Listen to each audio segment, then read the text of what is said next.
Aux pigeons, les remèdes de grand-mère, on aime bien. Et vu que cette semaine, on avait pour mission de ne plus gaspiller, on a cherché comment ne plus gaspiller notre argent dans des trucs inutiles. Genre nettoyer son four, entretenir ses chaussures, se laver les cheveux. Mais pour ça, il nous fallait une grand-mère. Bonjour. Bonjour. Corinne? Oui. Enchanté, Antoine. Corinne, on sait pas trop si elle est grand-mère en fait, mais elle connaît des remèdes. Et en plus, ce qui est chouette, c'est que ça nous a pas coûté cher. Alors votre produit pour nettoyer le four, celui pour éliminer le tartre de vos robinetteries, votre adoucissant et votre liquide rinçage, vous jetez tout ça et vous allez chercher votre bouteille de vinaigre blanc. Je vais vous présenter un remède pour nettoyer le micro-ondes. On va mettre de la vinaigre d'alcool dans la coupelle et on va mettre la coupelle dans le micro-ondes. Voilà. Et faire chauffer. Voilà. On fait chauffer le vinaigre et les vapeurs dégagées vont permettre de prélaver votre micro-ondes. Il suffit d'un coup d'éponge ensuite et hop, c'est nickel. Par contre, l'odeur, c'est... Ah oui, l'odeur est forte, mais c'est très efficace. Et comme rien ne se perd, tout se transforme, le vinaigre chaud, il va nous servir aussi à nettoyer nos robinets. Alors on peut laisser poser un petit peu s'il y a beaucoup de calcaire. C'est super efficace. Sachant qu'une bouteille de vinaigre coûte aux alentours de 50 centimes le litre, c'est pas mal. Et c'est pas tout. On en met là, dans le liquide de rinçage. Voilà. Et ça rincera tout aussi bien. Mieux. Mieux? Ça rince mieux? Ça rince mieux. Eh ben parfait. Donc c'est moins cher et plus efficace. Voilà. Liquide rinçage, mais aussi adoucissant pour le linge. Pas de doute, le vinaigre blanc, c'est notre ami. Et comme il nous en restait un peu dans la bouteille, on en a mis sur nos chaussures. Simplement, on passe comme ça et ça va rendre l'adhérence de la semelle. Oui. Merci Corinne, mais il y a pas mal d'autres produits sur lesquels on aimerait économiser. Un remède contre la gueule de bois, un traitement anti-courbature, un shampoing.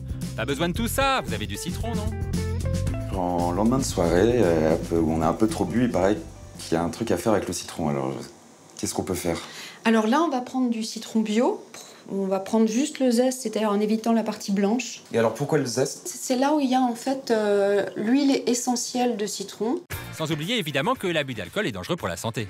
On laisse le zeste dans l'eau bouillante pendant 10 minutes. Ça fait ce qu'on appelle une infusion qui ensuite va permettre de nettoyer le reste d'alcool qui peut pouvoir surnager. Même si l'alcool est à consommer avec modération. Là, on laisse reposer 10 minutes? 10 minutes comme ça, et ensuite on va le filtrer et le boire. D'accord. C'est long quand même 10 minutes. Comment on fait quand il y a urgence? Vous allez masser doucement, sans appuyer, pour masser gentiment les tempes avec. Ça devrait vous soulager très rapidement. Si vous avez plutôt mal au niveau du front, ça peut être au-dessus des sourcils. Ok, ça coule. Oui. Le temps d'un petit massage et l'infusion est prête. Ça y est, Antoine il est d'attaque. Paré pour faire un peu de sport. Et là encore, le citron a des vertus miracles. Il sera bien emporté de l'eau, c'est même indispensable. Et si on rajoute du jus de citron dedans, D'accord. on va éviter les courbatures. D'accord. Ah, il est vraiment cool ce citron. Et c'est pas fini, on va aussi s'en faire un shampoing. Bah oui, tant qu'on y est. Comme ça, on réutilise le citron qui nous reste. Tout à fait. Donc, je presse le citron. On a besoin d'un jus de citron. Du citron, du jaune d'œuf et une cuillerée de miel. Comme ça, on a un shampoing nourrissant pour les cheveux. Et je vais mettre ça sur la tête. Allez Antoine, on passe au bac. Oh la vache. Tu frottes bien. Je frotte. Oui. Ah là là. Là, la mauvaise nouvelle, c'est que normalement, tu gardes ça pendant 1 heure. 1 heure? Oui. Avec de l'œuf sur le... Voilà. Ok. Les effets bénéfiques seront encore meilleurs si on les laisse On attend. poser pendant un D'accord. certain temps. Ok.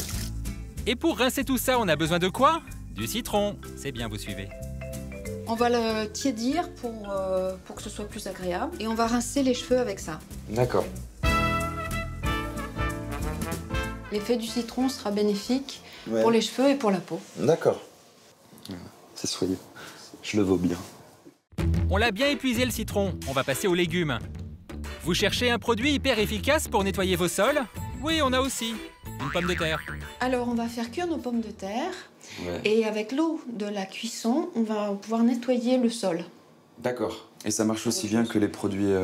Ah, ça marche mieux, j'allais dire. Ça marche mieux et en plus, on peut manger ces pommes de terre, ce qui est pas mal non plus. Et donc, on récupère et on... On ne gâche rien. D'accord. Bon, ok madame.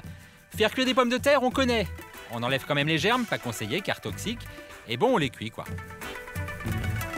Et voilà un produit nettoyant pour le sol grâce à l'amidon contenu dans les pommes de terre. Allez Antoine, on teste. Je vais nettoyer, hein. Allez, au travail. Il a pas l'air très en forme Antoine, j'espère qu'il ne couvre pas quelque chose. Bah non, impossible. Vous avez peur d'attraper un rhume cet hiver? Inutile d'aller gaspiller votre argent dans des traitements pharmaceutiques. Il suffit d'avoir de l'ail. Et ail, c'est le cas de le dire. On reprend la recette des marins d'autrefois qui partaient pour de longues traversées. Ils n'avaient pas forcément de médicaments. Et ils avaient par contre souvent de l'ail qui est facile à conserver pendant des mois. On enlève juste la peau. On va directement s'en servir comme suppositoire. Voilà. Ouais, bon, ça, on va pas essayer. On va vous croire sur parole. Parce que... Oh, il a pas testé le suppo à l'ail, à mettre chaque nuit. C'est pas très pro, ça. S'il attrape un rhume, faut pas qu'il vienne se plaindre.